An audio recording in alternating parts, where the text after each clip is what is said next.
Okay, Teddy went to have a meeting with his AC, assistant camera, and I got the voice recording for the documentary, at least the narrators, and then in the end Teddy ended up doing the other voice, so I'll go back and cut those together, clean the apartment a bit before Teddy's parents come back, maybe pack a bit. We still have major confusions about the transportation, but yeah, same stuff.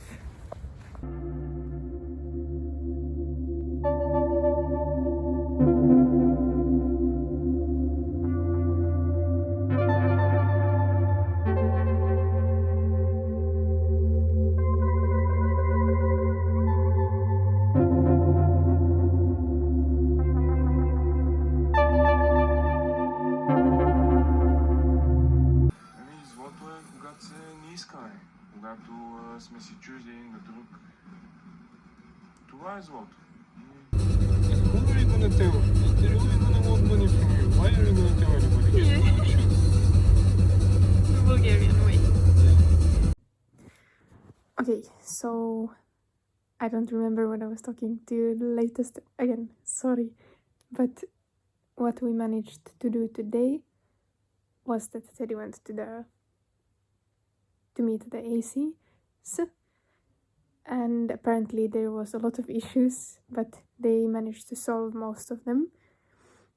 It's a second-hand camera and it's his first time actually using it with the whole setup and everything, so now they just found out some things, but good that they found out them now.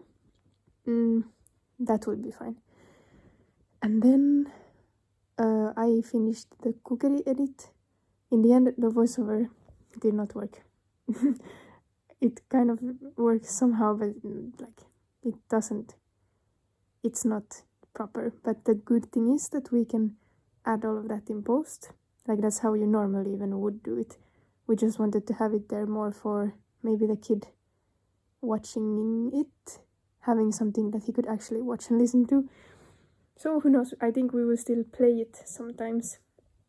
Maybe once for him with the sound, and then when we actually have that take where we need real sound from the set, we will turn off that sound. So it was not fully wasted time.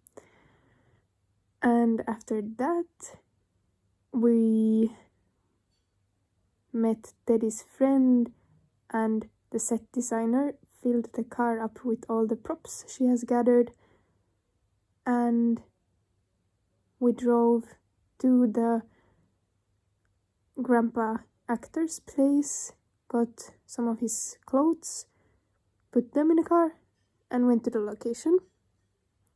And at the location we met the AD, and we had the time to discuss the schedule a little bit, but only a little bit. It was a little bit hectic, but to be honest it felt really good. Even though I don't know if we did that much, or yeah, it was a bit hectic.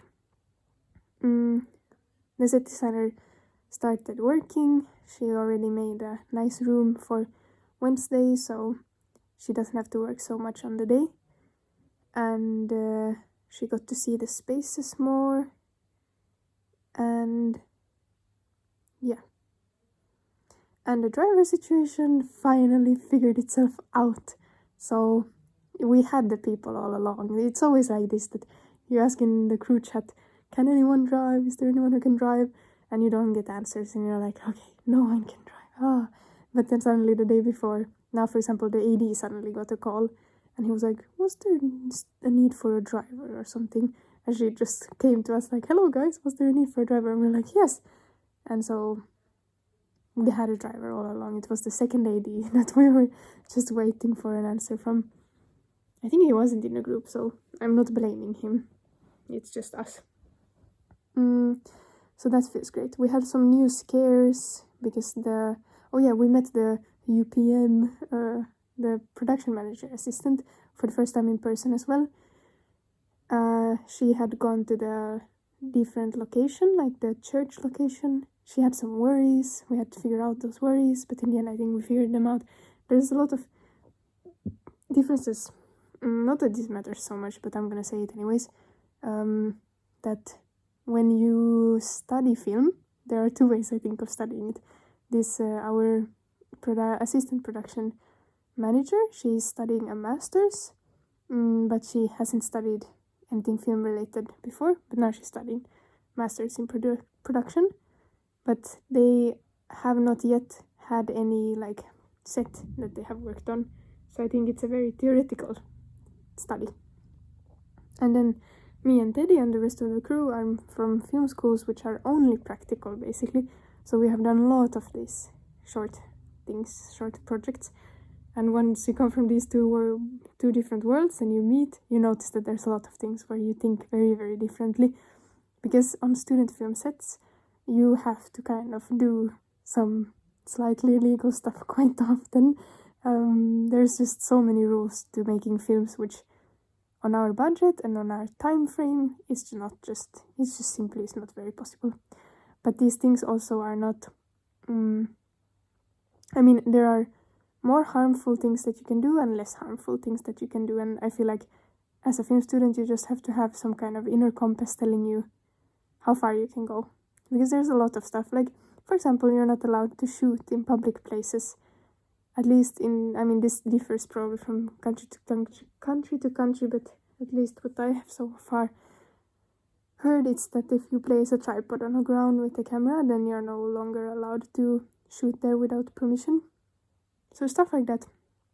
When you really think about it, if you go somewhere on a land which is owned by someone or public land, how much will it hurt them that some film students are getting a few hours of footage on top of it? Like stuff like that, for example. You always have to be choosing what you're gonna risk. So we're doing a lot of this stuff, these things where we just go, we hope for the best. If someone comes and kicks us out, they will kick us out and we will react. And yeah. Okay, all in all, it feels so good. Like these past 2 days, I have been really negative, mega negative. Which, this is again a very long video, but yeah, probably for a lot of different reasons. But now it feels so much better because